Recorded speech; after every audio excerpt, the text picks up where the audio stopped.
आणि आता पाहणार आहोत सविस्तर बातमीपत्र आणि बातमीपत्राच्या अगदी सुरुवातीला या क्षणाची सर्वात मोठी बातमी येते ती म्हणजे सत्ता संघर्षावरती सुप्रीम कोर्टात सुनावणी सुरू आहे। कपिल सिब्बल यांनी पुन्हा एकदा नवा युक्तिवाद सुरू केलेला आहे। पक्षाचं सदस्यत्व तुम्ही स्वेच्छेने सोडलेलं आहे, त्यामुळे सभागृहाचं सदस्य म्हणूनही अपात्र, व्हीप न पाळल्यास घटनेनुसार अपात्र ठरवलं जाईल। पक्ष सोडून विरोधी पक्षासोबत युती केल्याचा युक्तिवाद यावेळेला कपिल सिब्बल यांनी केलेला आहे।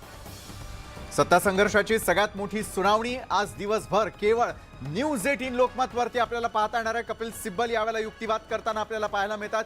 कपिल सिब्बल यांनी केलेल्या युक्तिवादानुसार घटनापीठापुढे याचिकांवरती सुनावणी सुरू असताना पक्षाचं सदस्यत्व हे तुम्ही स्वेच्छेने सोडलं असल्याकडे त्यांनी लक्ष वेधलेलं आहे। त्यामुळे सभागृहाचं सदस्य म्हणूनही आपण अपात्र आहात असा युक्तिवाद यावेळेला कपिल सिब्बल यांनी केलेला आहे। व्हीप न पाळल्यास घटनेनुसार अपात्र ठरत असल्याकडे देखील त्यांनी युक्तिवादादरम्यान लक्ष वेधलेलं आहे। पक्ष सोडून विरोधी पक्षासोबत तुम्ही युती केलेली आहे असं देखील त्यांचं म्हणणं आहे। ॲडव्होकेट गिरीश राव यावेळेला संपूर्ण सुरू असलेला युक्तिवाद आणि सुरू असलेली केस आपल्या प्रेक्षकांपर्यंत सविस्तरपणे मांडतायत। नेमकं त्या ठिकाणी काय सुरू आहे हे कायदे तज्ज्ञांकडून आपण यावेळेला जाणून घेणार आहोत। तर ॲडव्होकेट गिरीश राव यांना मला पुढचा प्रश्न विचारायचा आहे। कपिल सिब्बल यांनी केलेला जो दावा आहे अतिशय योग्य आणि चपखल स्वरूपाचा आहे, मात्र ज्यावेळेला न्यायालयासमोर तो मांडला जात असतो त्यावेळेला युक्तिवाद दोन्ही बाजूने सुरू आहे। कपिल सिब्बल यांचा जो युक्तिवाद आहे तो कितपत योग्य आहे आणि कशा प्रकारे तो योग्य रीतीने त्या ठिकाणी ठरवला जाऊ शकतो? कपिल सिब्बलनी जे बोलले की तुम्ही पार्टी सोडली, हे कशावरनं ते बोलतायत? त्यांचं पेटिशनमध्ये शिंदे ग्रुप त्यांचं एकदम क्लिअर आहे की ते शिवसेना आहे, त्यांनी शिवसेना सोडली नाहीये। पण जर हे बोलतायत की तुम्ही पार्टी सोडली, तर आज काय आहे म्हणजे लिगली काय आहे दाखवायच्यासाठी की त्यांनी शिवसेना सोडली? शिंदे गटाचं व्हेरी क्लिअर आहे की आम्ही शिवसेना आहोत, आम्ही शिवसेनेतच आहोत। त्यांचं पेटिशनचा पूर्ण गाभा तोच आहे की आम्ही शिवसेना आहोत, आम्हाला हे MLA म्हणून हटवण्याचा प्रयत्न चाललाय। असं कुठेही नाहीये, त्यांनी कुठेही बोललं नाही की कुठलाही पुरावा नाहीये त्यांच्याकडे की त्यांनी शिवसेना सोडली आहे। तर त्याच्यामुळे हे जे आर्ग्युमेंट जे चाललंय त्याच्यासाठी काय सपोर्टिंग काही डॉक्युमेंट नाहीये यांच्याकडे। तर it is just an argument, त्याच्यात सपोर्टिंग काहीच दिसत नाही मला। आणि जर शिवसेना सोडली असेल तर मग ते डिस्क्वालिफाय होतात बेसिकली, त्यांचा तो जाणवायचा प्रयत्न असं दिसतंय मला। बरोबर आहे ॲडव्होकेट गिरीश राव, मी आपल्याकडे पुन्हा एकदा येतो। मात्र या क्षणाला आणखी एक मोठी आणि महत्त्वाची बातमी येते ती म्हणजे निवडणूक आयोगानुसार ठाकरेच पक्षाध्यक्ष आहेत। कपिल सिब्बल यांनी पुन्हा एकदा युक्तिवाद सुरू केलेला आहे। 2018 ते 2023 पर्यंत ठाकरेच पक्षाचे अध्यक्ष आहेत। शिंदेंना पक्षातून काढल्यानंतर पत्र लिहिलं, निवडणूक आयोगाला हे पत्र पाठवण्यात आल्याचं देखील त्यांनी आता युक्तिवाद करताना म्हटलेलं आहे। तर ॲडव्होकेट गिरीश राव यांच्याकडे मी पुन्हा एकदा जाईल। गिरीशजी, शिंदेंच्या पक्षात असण्या आणि नसण्यासंदर्भातला युक्तिवाद करत असताना दुसरीकडे मात्र निवडणूक आयोगासमोर पक्ष प्रमुख म्हणून अजूनही उद्धव ठाकरेच आहे आणि दाखला देताना सन 2018 ते 23 अशा प्रकारचा देण्यात आलेला आहे। शिंदेंना पक्षातनं काढलं असं काहीतरी तिकडे आता म्हटलेलं दिसतंय मला। जर शिंदेंना पक्षातनं काढलं तर डिस्क्वालिफिकेशन ॲप्लिकेबल होत नाही, कारण व्हॉलेंटरी कोणी पक्ष सोडला तरच डिस्क्वालिफिकेशन होतं। जर आता जे दिसतंय की आता काहीतरी पत्र ते बोलतात की शिंदेंना पक्षातनं जर तुम्ही काढलं मग ते डिस्क्वालिफिकेशन होतच नाही। त्याच्यामुळे जर त्या मुद्द्यावरती जर हे बोलत असतील तर ते एकदम म्हणजे हे आता नवीन मुद्दा आला, आतापर्यंत कुठे आलं नव्हतं की शिंदेंना पक्षातून काढलं।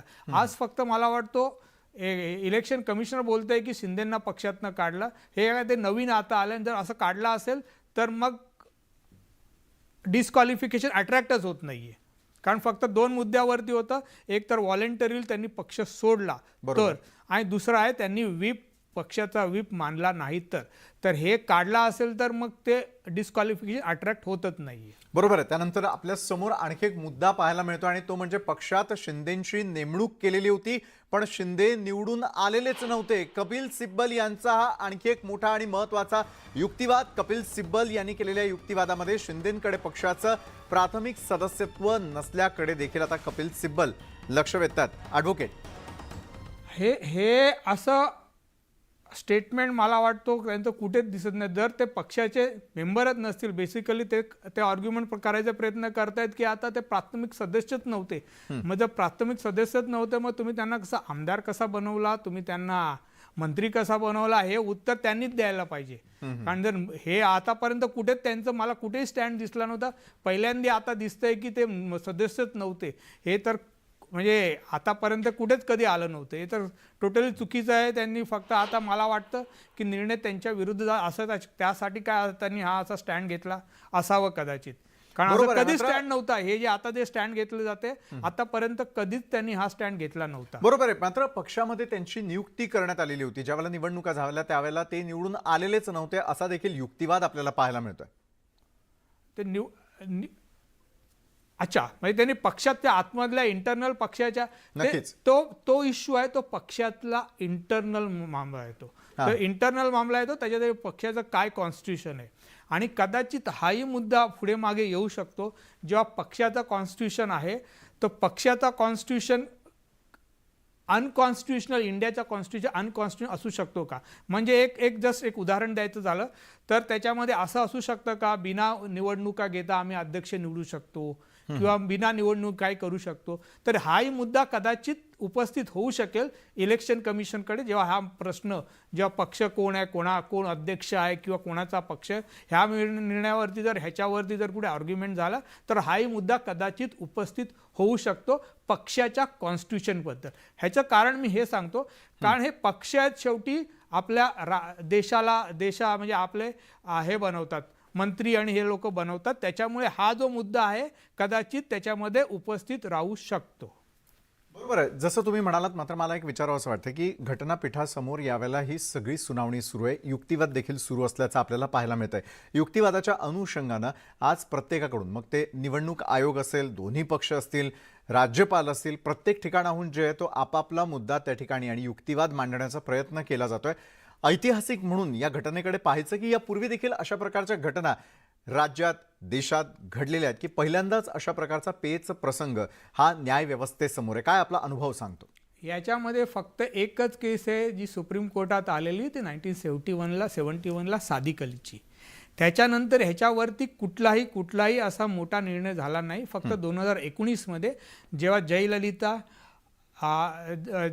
एक्सपायर झाल्यानंतर त्यांच्यामध्ये पक्षाच्या कोण पक्ष चालवणार ह्याच्यावरती जो वाद होता त्याच्यावरती फक्त मद्रास हायकोर्टचा निर्णय. त्याच्यामुळे ह्याच्यामध्ये आधीचे प्रेसिडेंट देणं एवढे काही प्रेसिडेंट ह्याच्यामध्ये नाही आहे. म्हणजे आधी अशा गोष्टी झालेल्या त्याच्यावरती काय निर्णय झालेला असा जास्ती ह्याच्यावरती कुठेही नाही आहे प्रेसिडेंट. त्याच्यामुळे इवन इलेक्शन कमिशन जेव्हा ह्या गोष्टी डिसाईड करतात तेव्हा त्यांच्याकडे पण काय प्रेसिडेंट व्हायचं, काय रूल फॉलो करायचा याच्यावरती खूप लिमिटेशन आहेत.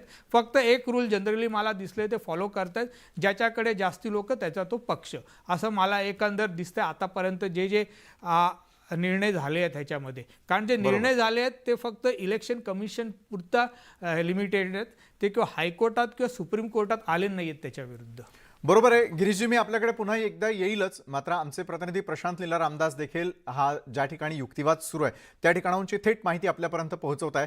प्रशांत, खरं तर आज ऐतिहासिक असा फैसला समोर येण्याची शक्यता आहे. कारण युक्तिवाद एका बाजूला सुरू असताना दुसरीकडे मात्र चिन्ह नेमकं कुणाला मिळणार, युक्तिवाद नेमकं कोण जिंकणार याकडे लक्ष लागलेलं असताना साधारण किती वाजेपर्यंत हा निकाल समोर येण्याची शक्यता आहे? कारण प्रत्येक पक्ष हा आपापला युक्तिवाद करत असताना मूळ मुद्द्याला हात तर घालतोच आहे, मात्र दुसरीकडे प्रत्येक जण आपला युक्तिवाद हा योग्य रीतीने मांडताना पाहायला मिळतोय. त्यामुळे न्याय व्यवस्थेला हा निर्णय घेताना अनेक मुद्द्यांचा विचार करावा लागेल.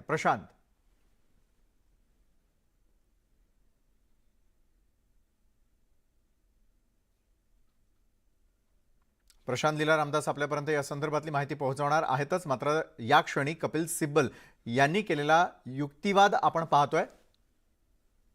प्रशांत लीला रामदास आमचे प्रतिनिधी आपल्यासोबत पुन्हा एकदा जोडले गेलेले आहेत.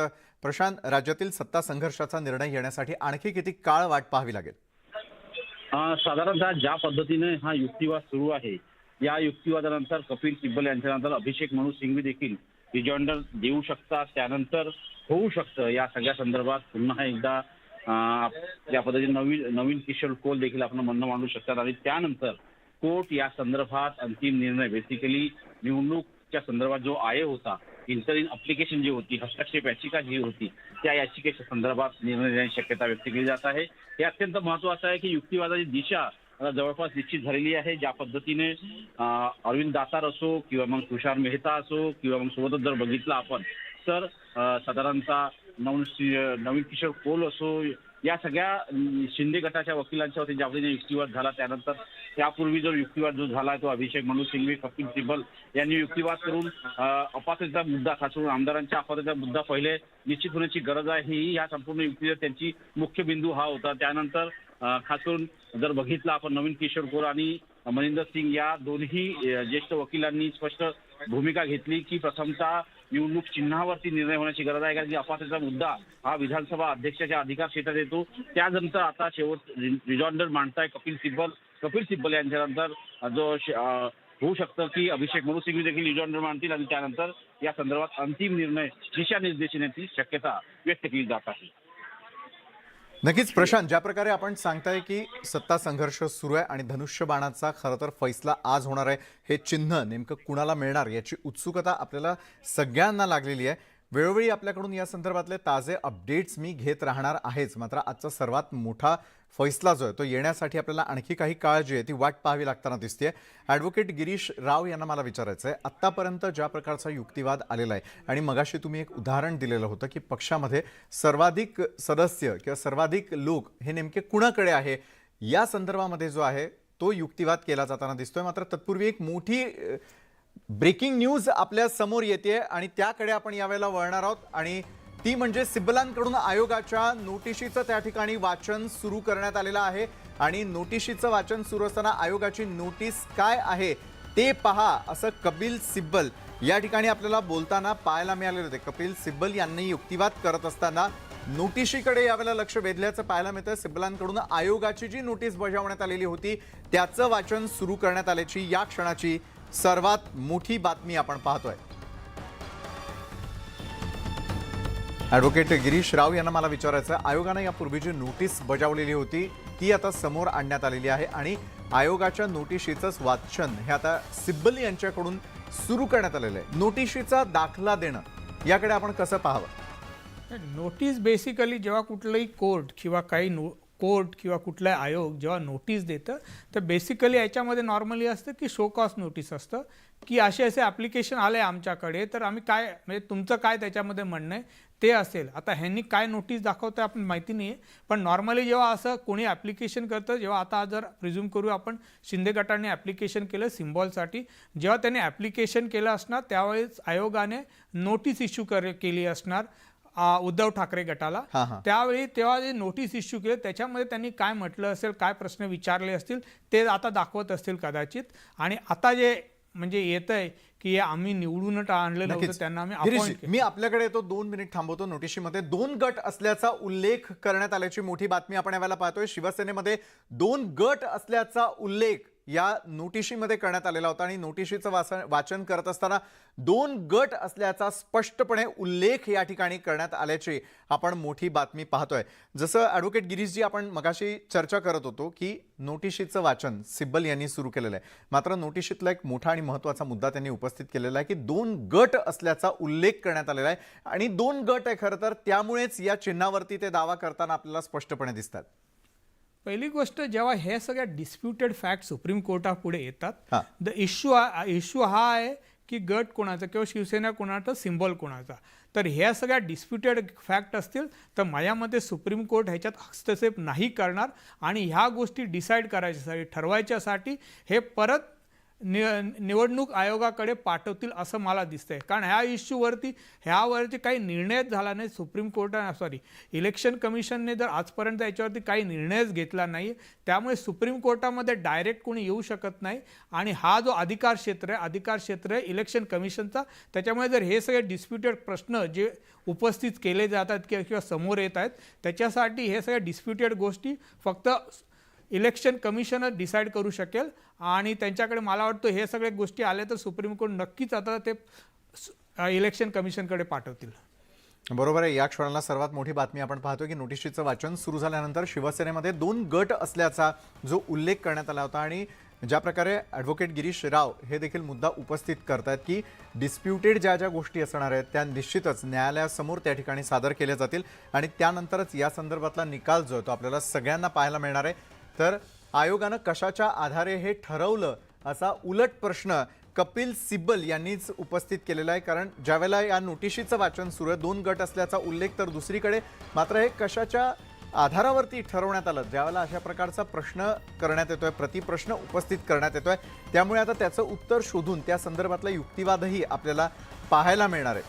खरं तर या क्षणाची सर्वात मोठी बातमी आपण पाहतोय, शिवसेनेमध्ये 2 गट असल्याचा उल्लेखासंदर्भातली. तर नोटिशीमध्ये 2 गट असल्याचा उल्लेख करण्यात आलेला आहे.